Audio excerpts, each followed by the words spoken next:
ওরা নামছে তখন আবার চাঁদাবাজির জন্য, জায়গা দখলের জন্য এবং বিভিন্ন মানুষকে কষ্ট দেওয়ার জন্য এই কালো হাতকে ভেঙে বাংলার জমিনের ভিতরে শান্তি প্রতিষ্ঠিত করতে হবে এবং জালেম থেকে বাংলাদেশ জোরে বলে কথা ঠিক না ঠিক? এই নেতা নেত্রী কর্মী এবং সমর্থকদের ধুয়ে পালায়, ওই দল করে, এটা মনে হয় মাথায় ঠিক নেই।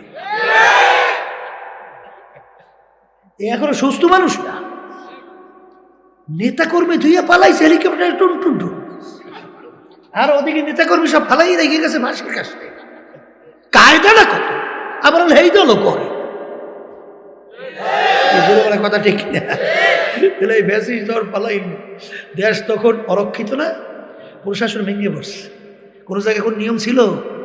তখন আপনারা দেখছেন ইসলামী আন্দোলন বাংলাদেশ এবং ওলামায়ে কেরাম এবং তাদের সহযোগী সংগঠনগুলো তখন রাস্তাঘাটে মানুষের যানজট কষ্ট লাঘবের জন্যে ট্রাফিকের সিগন্যালের দায়িত্ব পালন করছে।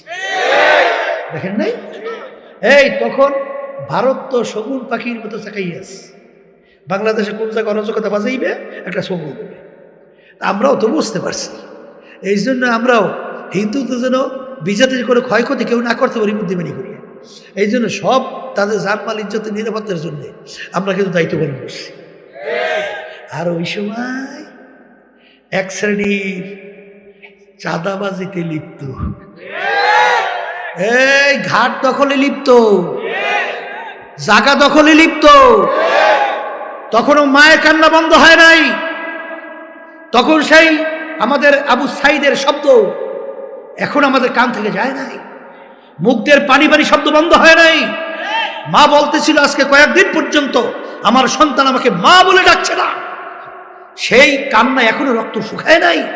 আর এই খবিসেররা ওরা নামছে তখন আবার চাঁদাবাজির জন্য, জায়গা দখলের জন্য এবং বিভিন্ন মানুষকে কষ্ট দেওয়ার জন্য এই কালো হাতকে ভেঙে বাংলার জমিনের ভিতরে শান্তি প্রতিষ্ঠিত করতে হবে এবং জালেম থেকে বাংলাদেশ জোরে বলে কথা ঠিক না ঠিক?